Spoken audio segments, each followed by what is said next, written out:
recovering on a wrist injury and working around it. Okay. What's that? Hey, share personal experience here. Remember contacting on Facebook about that? No, I should just now hear, bro. Like I am here now. it's just now here. That was like 4 months ago. It was a long time. Yeah. That was like about 4 months ago. How did it happen, and what have you done to make it Man, better?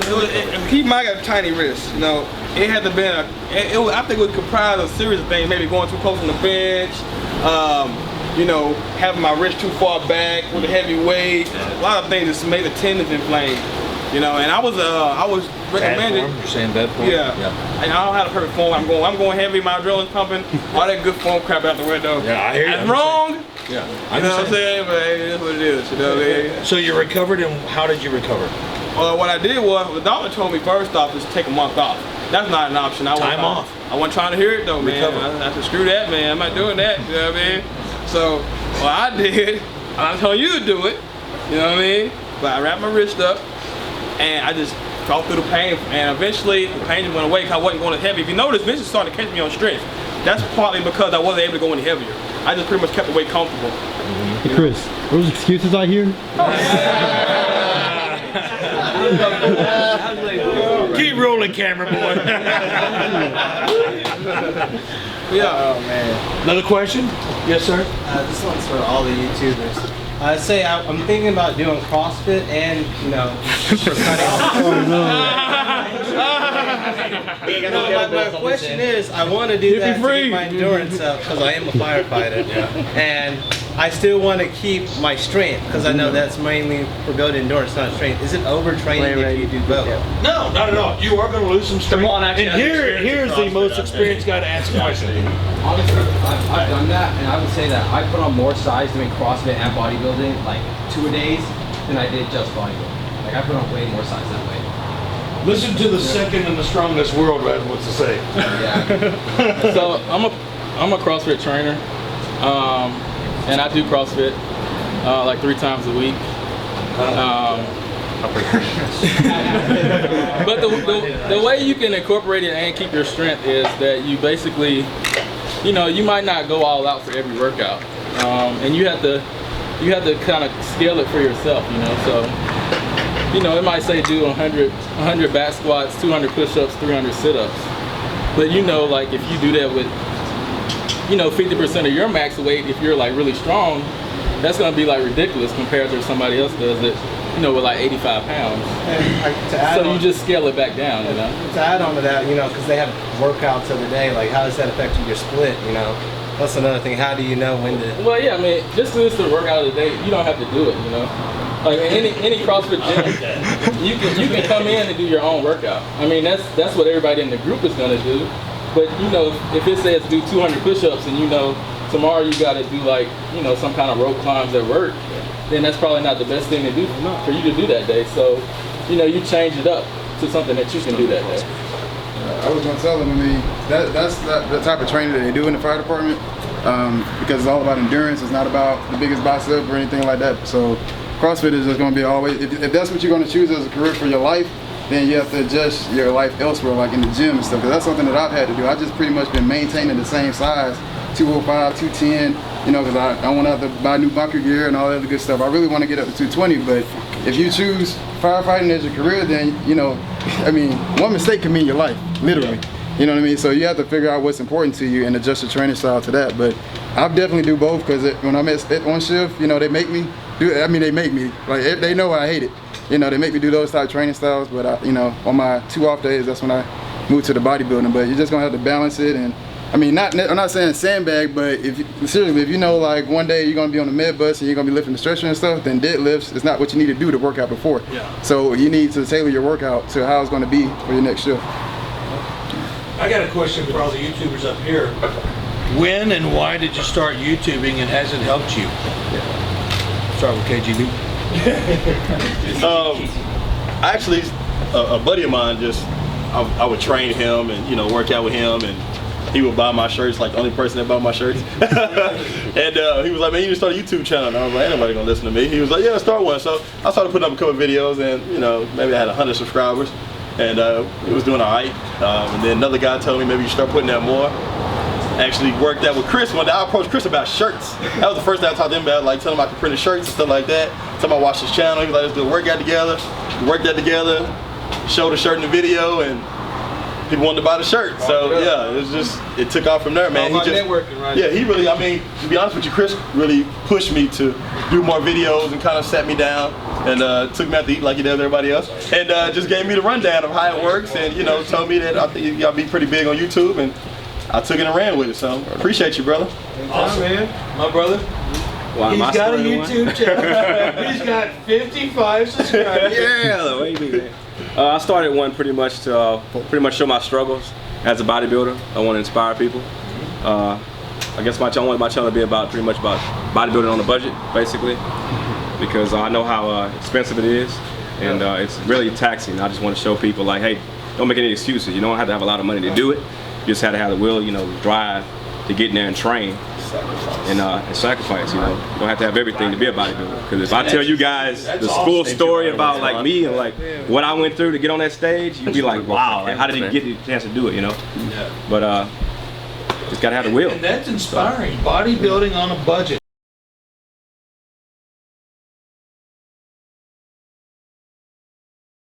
Vince, you walked in on it, basically talking about why you started your YouTube channel, how long ago it was, and how's it helped you? It started December 12th, 2011. And Wow. yep, mid-afternoon. I had to talk Chris into It it. was a sunny day in Texas. He was being stubborn. He did not want to start the thing at all. Like he didn't want to do it because he felt like no one, like Kelly said, no one would pay attention to him. Someone hold my camera for me. That's a lot. Everybody backed up. Start from the start.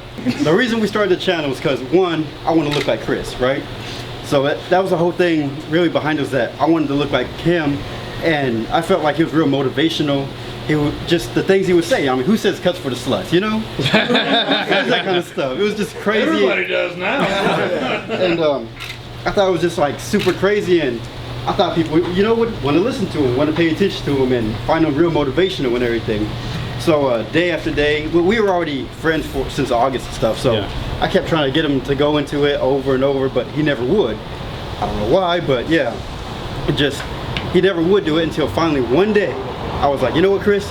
We're doing it. I don't care what you say. I already set it up for you. It's already, we're gonna record a video. He made the page information. He's like, I already got it ready, man. I remember made the Facebook fan page, like, a fan page? What are you doing, man? Yeah, so Chris ended up getting a cheap little camera. It was a little toy. Waterproof Kodak. Yeah, it was $80. bad. Go back to the old videos. It is so bad. The first video we did with the dips. Yeah, the first one with the dips and the superset bench. Yeah. And so we recorded that. You know, it was a little slow and stuff, but then we started transitioning to a educational type thing. And from there, I mean, it just started taking off and everything. Yeah. Anything you would say, Chris? I already did it, man. You missed it, man. I had to switch the batteries and empty the memory card. Yeah, man. Missed it, man. Epic, man. So the reason I started my YouTube channel, I retired from bodybuilding, had this gym for 20 years, and I stopped bodybuilding in 03-ish. And you know, I'm a private contractor, so I travel a lot. I'm gone more than I'm here. And Strongman Seth, I don't know if you know him. I think he's supposed to stop by. That's a stone outside. But he was working out with me. We were deadlifting. I think we were pulling 500 for reps. And he's actually young enough to be my son. He goes, hey man, you should show some of these young guys that you're still. And I'm not old. I'm not, but I am older than I was 25 years ago. You know, when I first started bodybuilding. And he said, you should do some videos. I said, no, I'm not. You know, I've been on stage, I've been in magazines, I've been on television shows, I've been in newspapers. I'm done with that. I don't want the limelight anymore. I just want to continue to educate people. And so he brought his camera and filmed a couple of videos, and we put them up online. And there was some good response, but a lot of the range of motion thing that, you know, I have to respond to every video that I put up, which sometimes it gets under my skin, but you know, a lot of times I continue to want to help people understand why nobody has to be perfect. And so after 2 years, I had 100 subscribers. That's it. Because I was putting maybe 3 or 4 videos up every couple of months.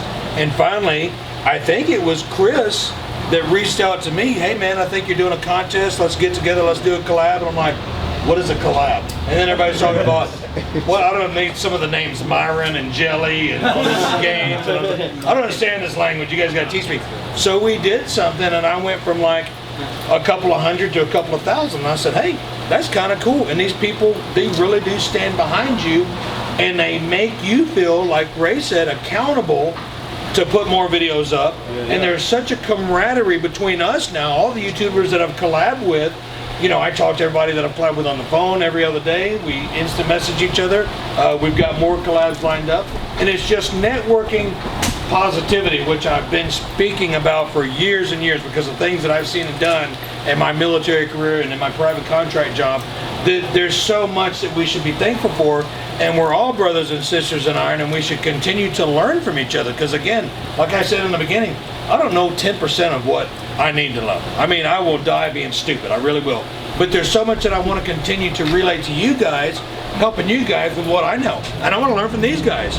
Although they're half my age, they know a lot more than I know, and vice versa. So guys, be open to not necessarily just learning, but teaching and spreading the positivity. I got a question. When are we gonna start lifting some heavy weights? Yeah. I'm ready. Pretty soon. Pretty soon. Any more questions real quick? Final 5 minutes. I'm good. What's on? Oh yeah. Yeah, he's on his way. Next question. He's on his way, for real. Mine's for Chris. Like, for like working my chest, I've always thought like you have to use just standard bench press. And I included that in every single one of my chest workouts for maybe 6-7 months. And I mean, really very...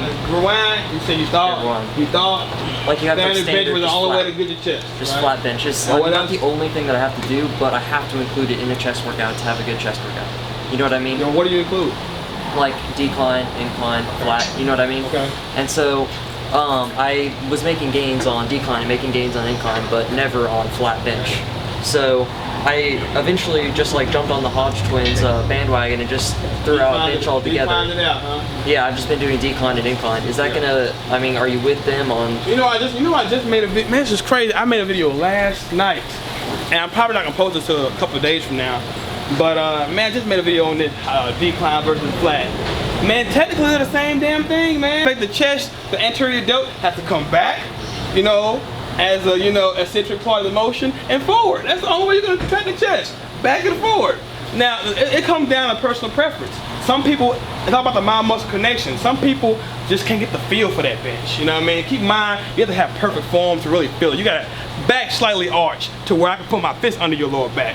You gotta have the hands 45 degrees. You gotta put your feet flat on the ground. Keep your head on the bench. Control the motion. Don't just bounce it. Actually control it and make love to it. You know what I mean? Push right above the sternum. You know, to hit the push through your palms. You know what I'm saying? Like I said, all those things come into play. Now, that's why we have so many exercises for each body part. You know, we have so many exercises for the back, so many for the legs. It's not because one's better than the other, it's just because some shit just ain't for you. You know what I mean? Everybody's built different. Some people got long ass legs with short ass torsos. Some got long torsos and short legs. Some people are hunchback. Some people got scoliosis. Some people got long forearms with short upper arms. Some shit you're just not gonna feel.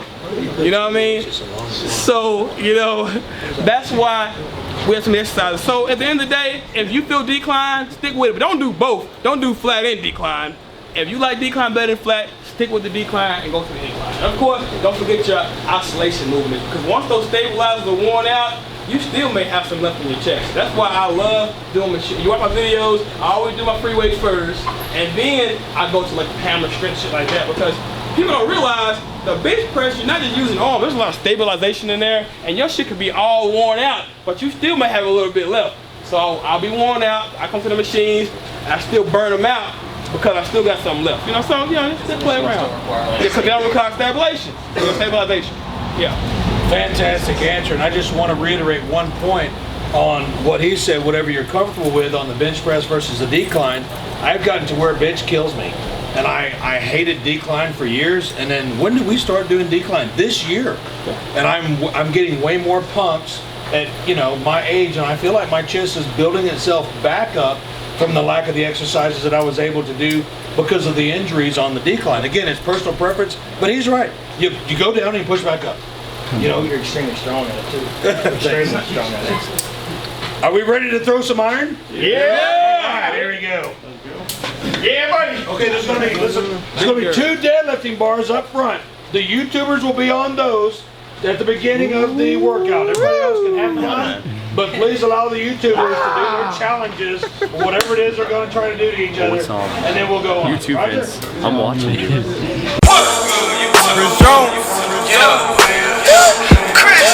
Chris Jones.